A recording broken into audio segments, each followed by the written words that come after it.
Hey there, YouTube. Thanks for joining the conversation.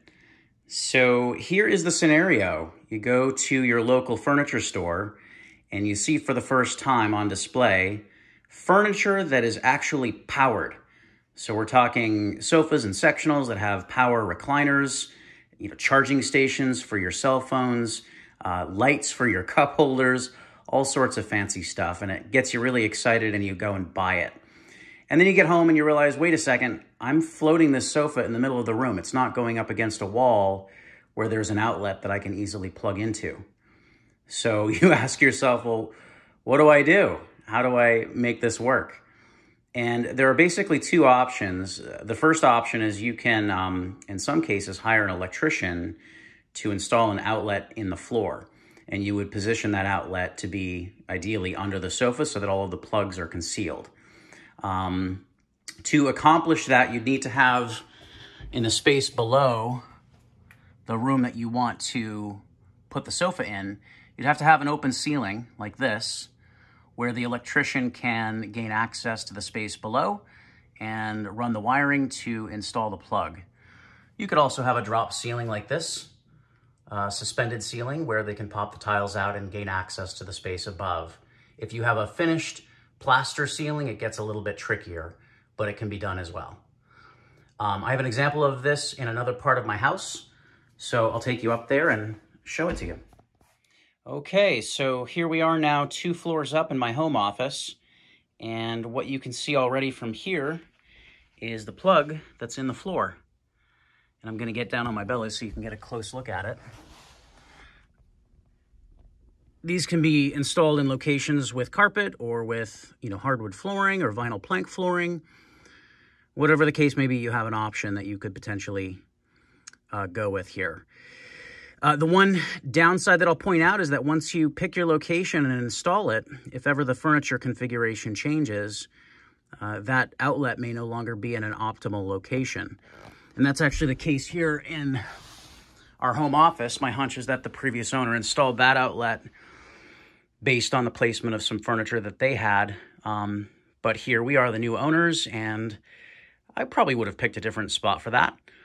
There's not really a way to work around it unless I want to replace the whole floor and, relocate that outlet. So just something to be aware of. Back to the basement now, and just to drive that last point home, in this space here, certainly if we wanted to make changes to the location of the sofa or sectional, bring it closer to the TV, if we had installed a plug in the floor, that new location of the sofa may or may not, be concealed. Or if I wanted to clear this sectional out altogether and install a billiards table, once again, you sort of have a glaring outlet that's in the floor, so a little bit less than optimal. I happen to be here on the basement level of a home, so below this floor is concrete. So in this situation, getting electricity to a central location would actually involve chiseling into the concrete floor, so we're getting quite expensive, and very quickly I eliminated that as something that I wanted to consider. By the way, this sectional is not a power sectional. It's, I guess, analog, you would say. But I still have some power needs that I wanted to consider, and that would be that while my family and I are watching TV, a lot of times we like to have our phones plugged in for charging. So I do want to have chargers accessible from a seated location on the sectional. So even though this isn't a power sectional, I still had the need to bring power to it in a floating configuration here, right? So that brings us to option number 2, which is not great. You have to plug it into the wall and run a section of cord across to the sectional. And that's, of course, a trip hazard, but there really isn't a workaround aside from the previous solution that I just mentioned. But we do have something that makes it a little bit better, and that brings us to a PVC floor cord cover. So you can purchase these in a variety of different colors. You would select a color to blend with the floor that you have, whether it's vinyl plank flooring or hardwood or wall-to-wall carpet. There are some options that you could choose color-wise that would be, a little less conspicuous. So this particular one looks black on the cover, but it's actually gray to match the gray floor. So we're going to get into it. So when we remove the contents of the box, this is what you're going to see. On the left here, we have the PVC cord cover, and then we have some tape to help hold it down.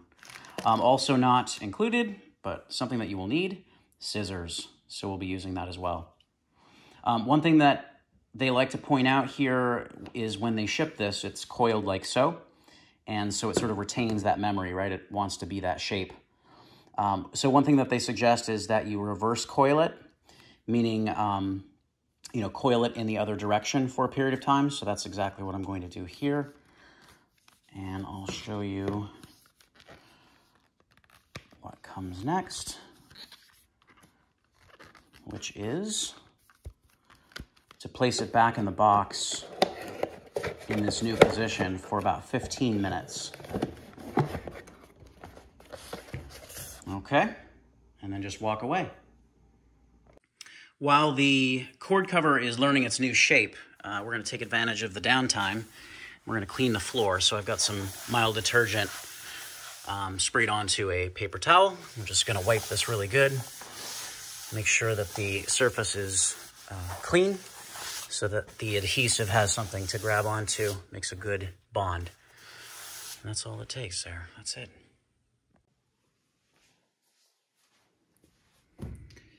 So it has been about 15 minutes, and it's time to take the cord cover out of the box. And we are going to lay that out flat on this table. You could do it on the floor too. And you can see it is better, right? So it's no longer taking that coiled shape. It's not perfect still, so we're gonna give it some time and watch it flatten out. Okay, after a little bit more time, it's flattened out to the point where we can measure the length. I've already marked my length. I need 35 inches. So it's just a matter of taking the scissors and going off the mark and cutting it. And this will be the piece that I use. So I want to give you a little cross-section of the cord cover so you can see how it's designed. This center chamber is where the cord will live, right? We'll be inserting that in the chamber. This little slit here needs to be opened up, so you sort of reverse squeeze it and it will start to separate. And this is where you're going to slip the cord once you have it all the way opened up. So I'll be doing that here in just a moment with my workpiece. Now that we have the cord cover on the floor, I have it upside down. All right, so this is right side up. Upside down, the slit side is now facing up.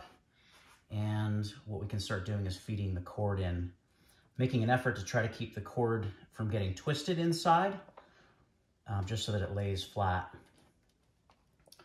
And this will take some finagling.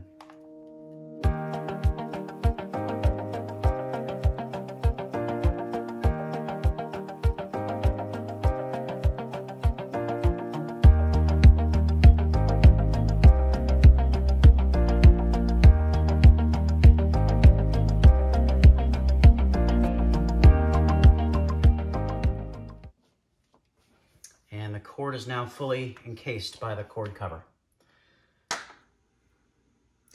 All right, now that we have the cord in the cover, next up is to put the tape on it.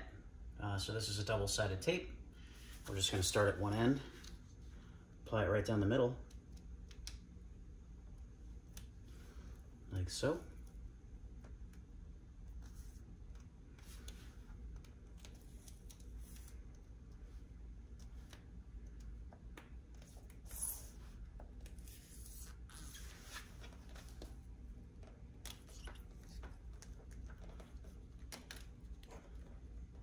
Cut it right here at the end.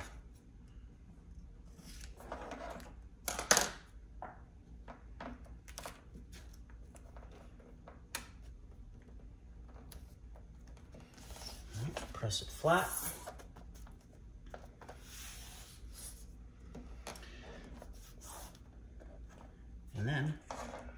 I'm going to peel the outer layer off. This is the part that we're going to flip it over and put it in contact with the floor.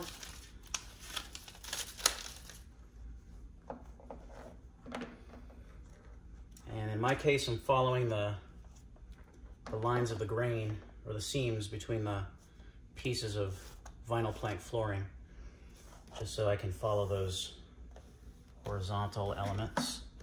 And once it's down, it gets plugged in, press it down. They like to see you leave this undisturbed for a full day before you walk on it,